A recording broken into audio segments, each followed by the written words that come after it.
ট্যাঙ্কিতে নেমে বিষাক্ত গ্যাসের শ্বাসরুদ্ধ। কাছাড়ে 4 শ্রমিকের করুণ মৃত্যু। কাছাড়ের নিজ জয়নগর কুমারপাড়ায় একটি নির্মাণাধীন ভবনের জলের ট্যাঙ্ক পরিষ্কার করতে গিয়ে বিষাক্ত বাতাসে শ্বাসরুদ্ধ হয়ে 4 শ্রমিকের করুণ মৃত্যু হয়েছে। প্রথমে একজন শ্রমিক নামার পর অচেতন হয়ে পড়লে তাকে বাঁচাতে একে একে বাকি 3 জন ভেতরে ঢোকেন এবং সবাই মৃত্যুর মুখে ঢলে পড়েন। নিহতরা হলেন স্থানীয় বাসিন্দা নিলয় পাল, নন্দন পাল, দেবাশিস পাল ও চাম্পু পাল। স্থানীয়দের সহায়তায় উদ্ধার করে শিলচর মেডিকেল কলেজে নেওয়া হলে চিকিৎসকরা তাদের মৃত ঘোষণা করেন। এই মর্মান্তিক ঘটনায় এলাকায় তীব্র ক্ষোভ ছড়িয়ে পড়েছে এবং পুলিশ ভবনের মালিক গৌতম পালকে আটক করেছে। এটা হইল গিয়া কুমারপাড়া নির্জনগর জিপি এবং রেভিনিউ ভিলেজটা যেটা এটা হইল গিয়া গ্রাম যেটা কুমারপাড়া। আর ইতিমধ্যে খুবই ভয়াবহ একটা দুর্ঘটনা হয়েছে। আমরা আশা রাখি আগামী দিনে এরকম কোনো দুর্ঘটনা হোক না। একটা জলের ট্যাঙ্কির মধ্যে দিন হাজিরা তারা কাজ করে, তারা ঢাকনটা খুলছে। এরপরে একজন গেছে, প্রথমে যাওয়ার পরে চিৎকার শোনা গেছে। খুব সম্ভব অক্সিজেন সাপ্লাই পাইছে না বা গ্যাসের সাফোকেশনে ঘটনাটা ঘটছে।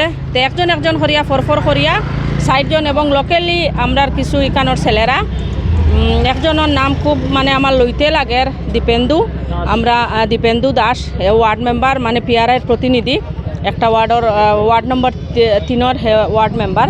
তো দেখা গেছে হে যাওয়ার পরে তারা 4 জনকে উদ্ধার করছে। আর এনডিআরএফ এসডিআরএফ আইসে কিন্তু একটু লেট হয়েছে, স্বাভাবিক শিলচরটা কি আইতো কোনো ইনসিডেंट तो प्लान वाइज হয় না, अनप्लान घटना हो गई।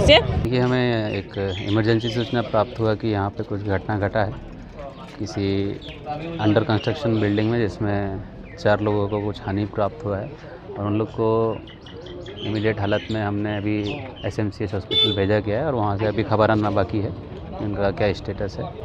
और बाकी हमारा फॉरेंसिक टीम आ गया है, वो अभी जांच कर रहा है कि अंदर में क्या था ऐसा जिसकी वजह से वो लोग अनकॉन्शियस से हो गए। बाकी जांच करने के बाद पता चलेगा। এখানেও আমরা শুনতে পারছি মনে হয় 20 মিনিট আগে যখন তারা রেস্কিউ করে দেওয়ার আগে আমরা খবর পাইছি যে এখানেও 4টা ছেলে একটা জলের ট্যাঙ্কি আবদ্ধ হয়ে শ্বাস বন্ধ হয়ে গেছে তারা। তো আমরা তাড়াতাড়ি, আমিও আসলাম অন্য ক্ষেত্রে, তাড়াতাড়ি দৌড়ে আইছি। আয়া বাইক রাখিয়া যখনই এখানে দেখছি 4টা ছেলে জলের মধ্যে মাথা করিয়া ট্যাঙ্কির ভিতরে, একটা ওয়াটার ট্যাঙ্কি সাইডের দিকে বাঁশের ঠেসুস আছে, ওইগুলা খোলার লাগিয়া মনে হয় তারা ঢুকছে। আর 4টা ছেলে জলের মধ্যে মাথা নিচে দিয়ে করিয়া ফালাই জলের মধ্যে ভাসিয়া রয়েছে।